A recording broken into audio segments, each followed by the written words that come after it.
Hello বন্ধুরা, good morning. কেমন আছো তোমরা সবাই? আশা করি ভালো আছো। আমিও ভালো আছি, বাট ভীষণই গরম পড়েছে। এত গরম পড়েছে যে মানে শরীর দিচ্ছে না।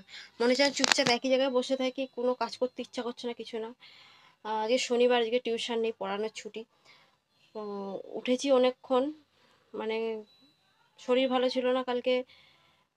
আড়াইটে, মানে পৌনে তিনটে বেজে গেছে ঘুমোতে, ঘুমই ধরছিল না। তারপর আবার 5:30টায় ঘুম ভেঙে গেছে। ঘুম থেকে উঠে বাইরের দিকে একটু ঠান্ডা হাওয়া দিচ্ছিল, ঘুরছিলাম। এই এখন সবে বিছানাটা গোছালাম, গুছিয়ে একটু বাইরের দিকে আবার যাব, কারণ ঘরের মধ্যে সত্যি টেকা যাচ্ছে না, এত পরিমাণে গরম। মানে ফ্যান চলছে, হাওয়াটা নামছে, যেন মনে হচ্ছে গরম হাওয়া নামছে। মানে এমনই, আমাদের মাটির বাড়ি দেখো, তাও এত গরম। তাহলে যাদের মানে উপরে একতলা ঘর, মানে উপরে ঘর নেই, ছাদ আছে, তাদের কতটা কষ্ট হবে এই গরমে। সত্যি ভীষণ গরম পড়েছে। 2024 সালে লেখা ছিল মানে খরা হবে, সত্যি খরা হচ্ছে। কারণ চাষিরা খুব ভালোভাবে বুঝতে পারছে, মানে গ্রামের দিকেও মানুষগুলো খুব ভালোভাবে বুঝতে পারছে অ্যাকচুয়ালি কতটা ক্ষতি হচ্ছে। মানে তোমাদের যদি দেখাতে পারতাম খুব ভালো হতো, যে ফসল পুরো পুড়ে যাচ্ছে এই গরমের চোটে। মানে বৃষ্টি হচ্ছে না, খালে জল নেই, জল দিতে পারছে না, পুরো মানে ফসল পুরো ছুঁয়ে যাচ্ছে। তারপরে এই রোদেতে কাজ করতেও যেতে হচ্ছে বাপিমাদের।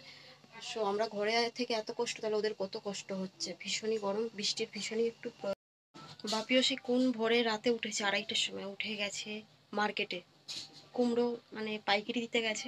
বাজার ভালো না, মানে সেই জন্য এখনো পর্যন্ত আসেনি। দেখতে পাচ্ছি 8টা বাজতে যাচ্ছে, এখনো পর্যন্ত আসেনি। অন্যদিন 5:30টায় চলে আসেনি আজকে। শরীরটাও ভালো নাই, গরমের মধ্যে গেছে, একটা টেনশনও হয়। তো মা বলে গেছে একটু নুন চিনি ঝোল করে রাখবি, করে রাখি। বাপি তো সে চা খাবে না এই গরমের মধ্যে, ভীষণই কষ্ট হয়। তো একটু নুন চিনির জল করে রাখি বাপির জন্য। এই গরমে তোমরাও নুন চিনি জল করে খেতে পারো, কারণ যারা চা খাও তারা চা খেও না এই গরমে, ঠিক আছে? কারণ এত গরমে চা খাওয়াটা ঠিক না। আমার বাপিও 3-4 বার করে চা খায়, বাট আমি খেতে দিই না এই গরমের মধ্যে। তাই এত গরমে আসবে, একটু নুন চিনির জল করে রাখি।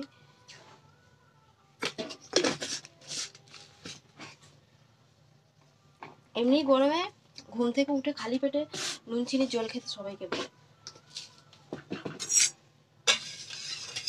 তো যাই হোক, সবাই সাবধানে থেকো, গরমে ভালো থেকো, নিজেদের যত্ন করো, কেয়ার করো। প্রচণ্ড পরিমাণে গরম পড়েছে। আর ভালো থেকো। Thank you.